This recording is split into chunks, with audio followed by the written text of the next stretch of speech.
Tides are the lifeline here. Life flows through an intricate network of countless channels and rivers. A large portion of this vast tract of forest goes underwater twice every day. Lives of every living being, including humans, are tuned with this tidal clock. Silt carried by the Ganges, Brahmaputra, and their distributaries over thousands of years has shaped this land, creating the world's largest delta and mangrove forest. Fresh water flows down the rivers and mixes with the salt water from the Bay of Bengal, creating a unique chemistry. This chemistry has not only nurtured an unparalleled biodiversity for thousands of years, but also created a massive protective wall-like mangrove forest that saves Bengal from the wrath of the cyclones.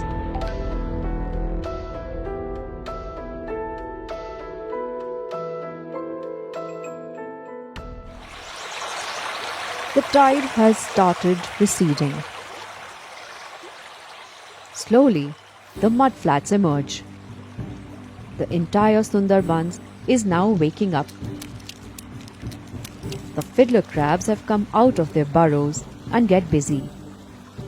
They have only a few hours to get all their work done.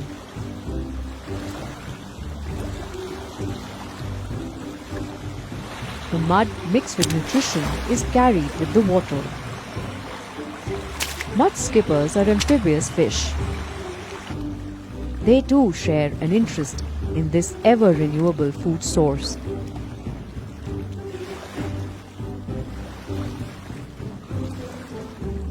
Birds go into feeding frenzy. While some are residents, many others are winter visitors. During winters, as the days in the northern hemisphere shorten, these birds migrate towards the equator in large flocks.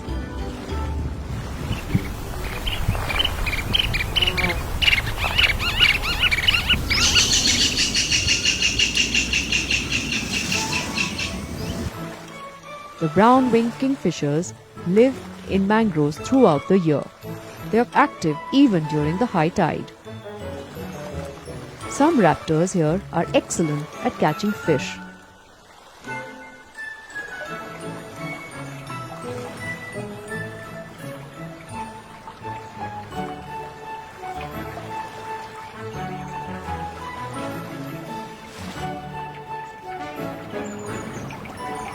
All are now ready for the hunt.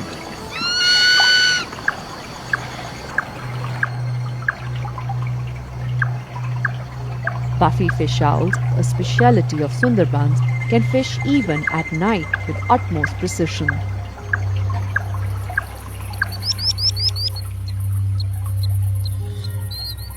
Winter is short here. Through the layers of fog, the world's largest reptile, a saltwater crocodile, swims towards the river junction. It must reach the junction before the high tide starts. The tide will bring the bigger fish. Even though fish is their primary diet, they eat anything they can lay their jaws on.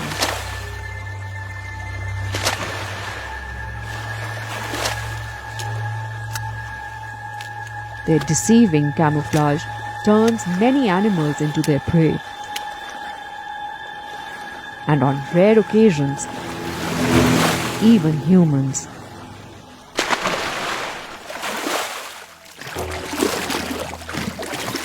By artificially hatching their eggs in controlled situations, the Forest Department has revived this species from near destruction.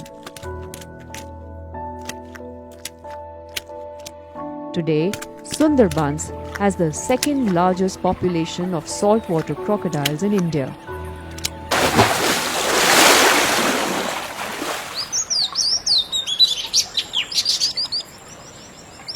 The northern river terrapins are commonly known by their scientific name Batagur baska. They almost became extinct in the wild until a few years back. The Forest Department is now gradually reintroducing them into the wild through breeding programs.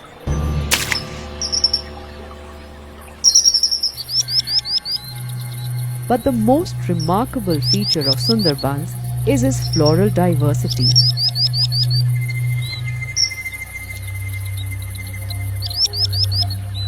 The halophytic plants are dealing with the tide every day and night.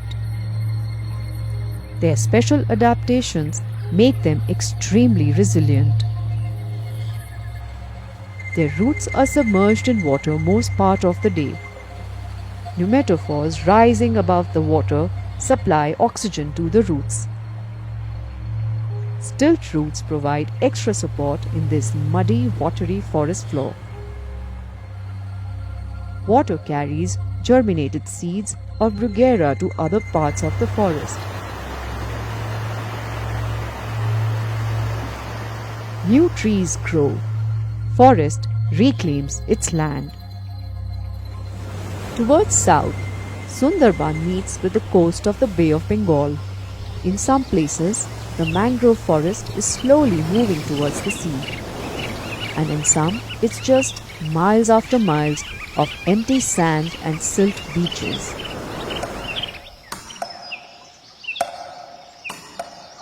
Fresh water is scarce inside the forest.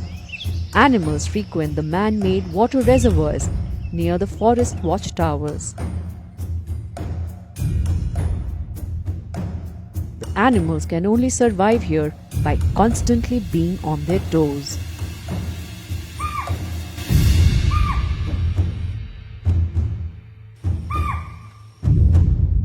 For the Sundarban tigers are both fast and agile, be it on land or in water.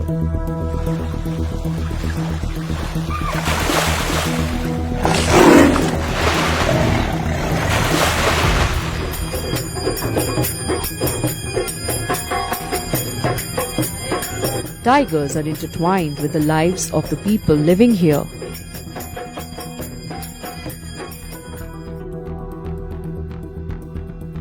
During the second half of the 18th century, the British started building settlements by cutting down the dense forest. Hunting the mangrove tigers became a symbol of royal valor. Possibly during this period, the conflict between man and tiger started. It is a common belief that tigers here are specially adapted. Compared to tigers found elsewhere in India, these swamp tigers are more agile and astute. The Sundarban tigers even prey on fishes, crabs, and sometimes venomous snakes.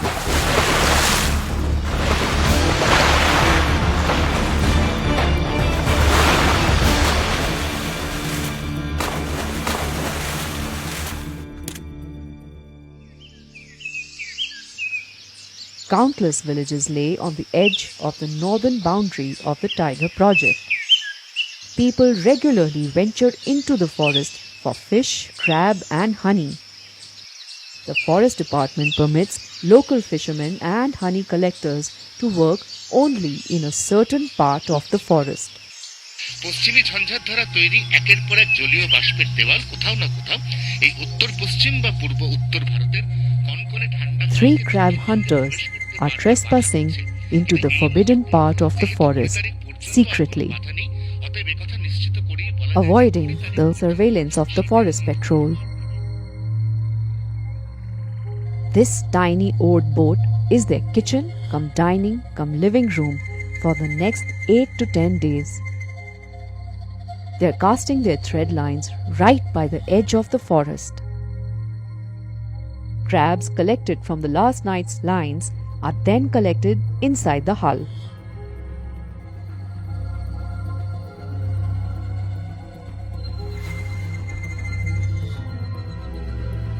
They are fully aware that most of the people who die from tigers' attacks are crab hunters.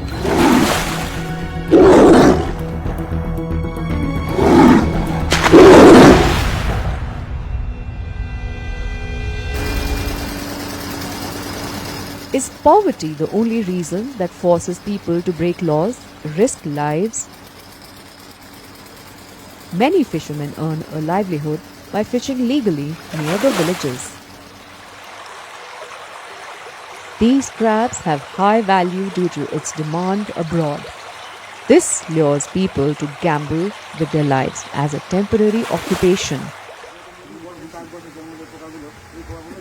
Efforts have been made to encourage alternate professions with awareness drives in villages.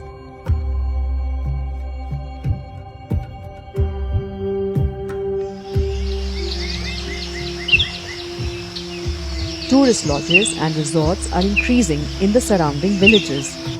Motorboats are the safari vehicles. Tourism has already become a dependable source of earning for the locals. Forest Department is providing continuous support towards developing responsible eco-friendly tourism infrastructure. In the Indian Sundarbans, there is only one instance in the last few decades of a tiger entering a village and killing a human being. Although tigers venturing into villages to hunt domestic animals is not a rare event.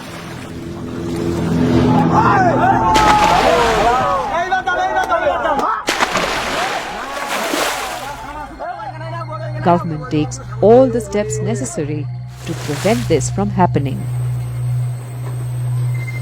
Dense forest lies on the other side of the nylon net.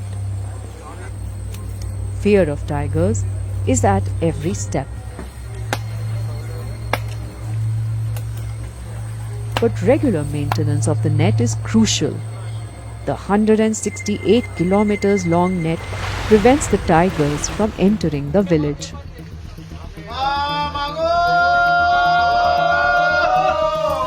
Workers from the forest department are moving inside the forest to place camera traps. Lack of visibility, soft mud and the hard rhetophores are making their venture quite challenging. Danger lurks everywhere. These cameras are being placed at spots where tiger movement is most common. Few hundred of these cameras shall record tiger whereabouts from various parts of the forest. This is the most dependable method for tiger census and understanding tiger movement. But to know the exact location of a particular tiger, there is the radio collar.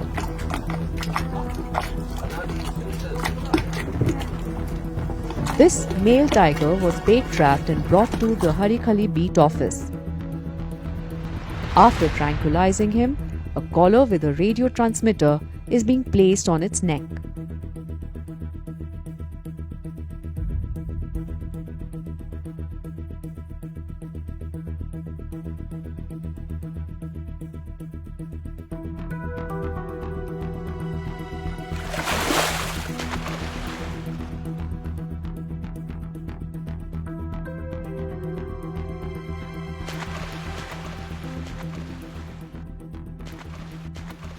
Once released back into the forest, his precise location can be monitored.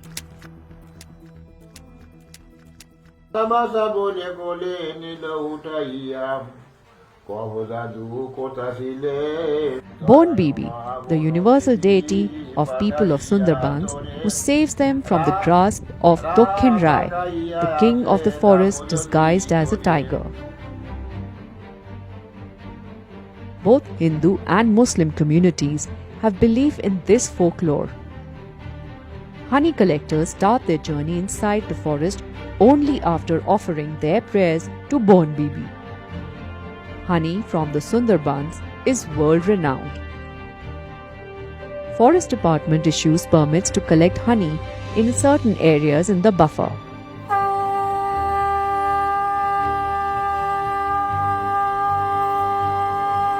The department also buys the honey at a fair price.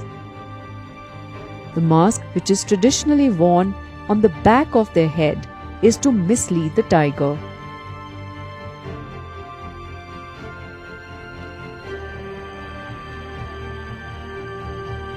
But these days, the government and the locals are worried about a much larger threat.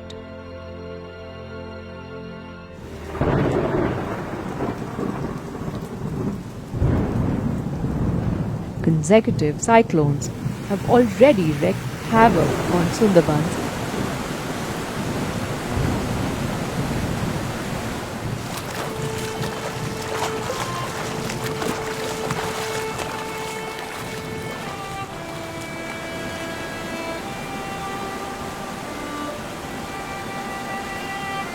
And in this dynamic landscape, there is hardly any hope for the situation to improve.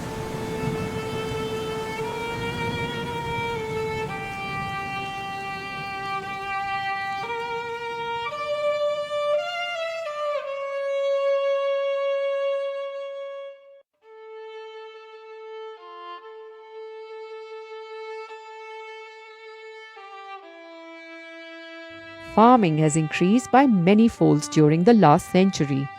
So has the use of river water. Numerous dams and barrages have been built on the rivers to restrict their flow.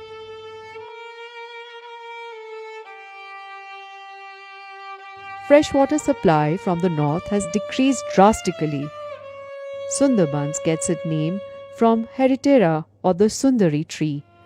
But due to increased salinity of these waters, trees like Heritera and Nipa are becoming rarer. The landscape is transforming rapidly. The forest has gradually shrunk due to increasing population in the last few decades.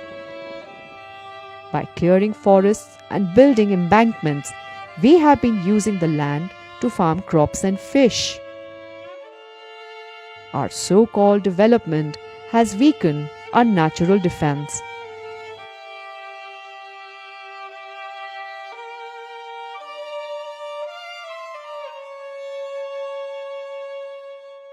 Now the state government has taken a lot of programs in this, one of which is plantation of mangroves. Though it is very difficult to plant mangroves artificially, but still in the uplands where there are mangroves and people are destroying the mangroves for creation of ponds and other water bodies. So we always try to aware the people that these mangroves should be preserved for the safety of us. So the state government has taken up a massive program where thousands of hectares of plantations are being taken up and to restore mangroves in the coastal areas. Local residents are being used to regreen Sundarbans. Sundarbans' wellness is important for the entire Bengal. It's time for us to take some more responsibilities. If nature survives, people shall survive too. If we consciously reduce wastage, are more considerate towards nature and be more careful while making developmental decisions, nature will one day heal all its wounds on its own.